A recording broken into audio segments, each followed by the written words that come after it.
Cəmi bəy, salam. Sizdən soruşmaq istəyirdim. Demək, bildiyimiz kimi Tofiq Yaqublu artıq 31 gündür ki, aclıq keçirdir. Onun artıq yaddaşını itirməyinə baxmayaraq, hökumət onun sərbəst olunması üçün heç bir ciddi addım atmır. Hətta bildiyim qədərilə həkimi də yanına müayinə üçün buraxılmır. Sizcə bu kimi məqsədlərin arxasında hansı səbəblərdir?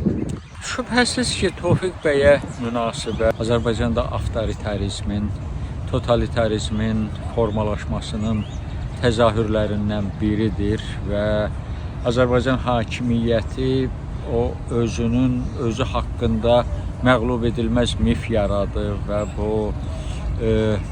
dəmir yumruq kabusunun Azərbaycanın üzərində bir kölgə kimi dolanmasının bir təzahür formalarından biridir və bu insan haqları məsələsində, vətəndaş hüquqları məsələsində nümayiş elətdirmək istəyirlər ki, onlar heç kəsə güzəştə getmək fikrində deyirlər. Və həm də ki, bu bilirsən, Azərbaycanda son hadisələr fonunda, yəni bu həbslər ki, geniş yayıldı, bugün 365 nəfər siyasi məhbus var və bu 365 nəfərin hamısı siyasi mülahizələrlə, saxta ittihamlarla tutulubdur. Bu güc nümayişidir. Amma təəssüf ki, hakimiyyətin öz vətəndaşı üzərində güc nümayişidir.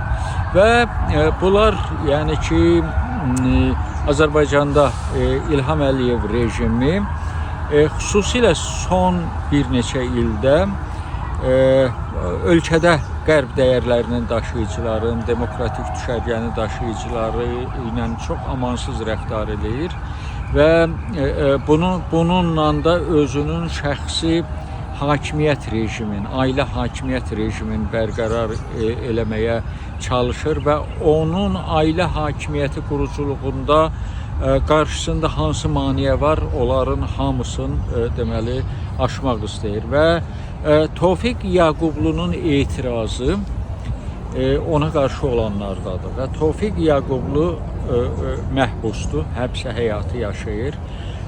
Sadəcə olaraq aclıq elan etməkdən başqa onun ayrı bir etiraz imkanı yoxdur. Bu çıxılmaz bir vəziyyətdir və Tofiq Yaqublu haqqında o qədər böyük haqsızlığa yol verilib ki, adam sadəcə olaraq mənəvi cəhətdən baş verənləri özünə təhqir hesab edir. Yəni burada hətta işin hüquqi tərəfini bir yana qoymaq lazımdır. Və mənəvi cəhətdən o Tofiq Yaqubluya olan münasibət bu acılığı doğuran səbəblərdən biridir. Və elan elədiyi kimi Tofiq bəy ölüm acılığı eləyibdir. 31-ci gün, bir ay, bir gündür bu davam eləyir. Çox təhlükəli bir həddə gəlib çatıbdır və düzün deyim ki, hamımız səksəkə içərisindəyik.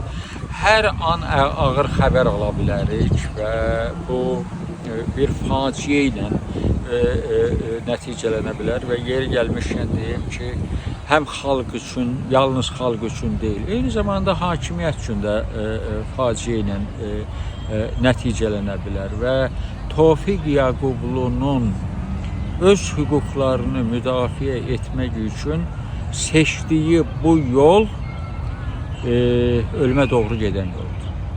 Və hakimiyyət də bunun fərqində olmalıdır və Tofiq Yaqublunun ölümünə görə heç kəs İlham Əliyevə mükafat verməyəcək.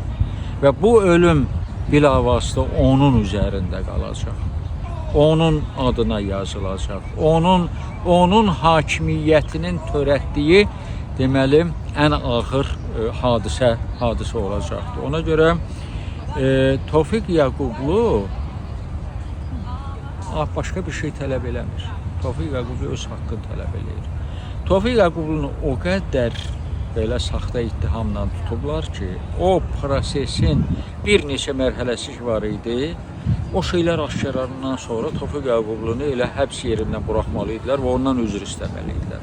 Təsəvvür edin ki, rüşvət verənlə dırnaqarası rüşvət alan arasında 20 kilometrə qədər fiziki məsafə olub. Hələ elm və texnika o qədər inkişaf eləməyib ki, bu qədər fiziki məsafədən rüşvət vermək mümkün olsun. Bunu hakimiyyətin əlində olan deməli innovasiya texnologiyası, providerlər, nə bilim kimlər öz arayışları ilə təsdiq ediblər. Bu fakt ortaya çıxandan sonra şübhəsiz ki, Tofiq Yaqubluya qarşı başlanmış cinayət işinə xitam verilməli idi. Ona qarşı böhtan atanlar, o işi aparan müstəntiq məsuliyyətə cəlb edilməli idi. Ona görə biz bütün Azərbaycan ictimaiyyəti, Azərbaycan xalqın Tofiq Yaqublunun müdafiəsinə çağırırıq və bu günləri bir şey nəzərə almaq lazımdır ki, artıq Tofiq Yaqublunun işi siyasi iş olmaqdan çıxıb, humanitar bir işə çevrilibdir. Adam ölümlə üz-üzədir. Adam ölüm riskinin astanasındadır. Ona görə bax o ziyalıların bir hissəsinin, yəni gənc yazarların, nə bilim mədəniyyət xadimlərinin, zadın işçilərinin o kollektiv bir sənəd imzalanmasını dəyərləndirmək lazımdır və bu Tofiq Yaqublunun müdafiəsi üçün görülən bu işə, bu sənədə imza atanlara təşəkkür eləmək lazımdır. Amma eyni zamanda Tofiq Yaqublu bu xalqın hüquqları uğrunda mübarizə aparır. Onun bütün fəaliyyəti xalqa xidmətdə keçibdir və Tofiq Yaqublu vətənin bir simvoluna çevrilibdir.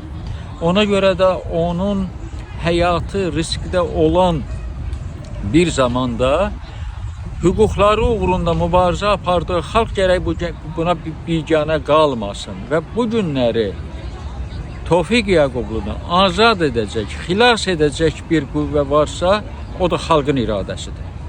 Təşəkkürlər Cəmil bəy. Sağ olun.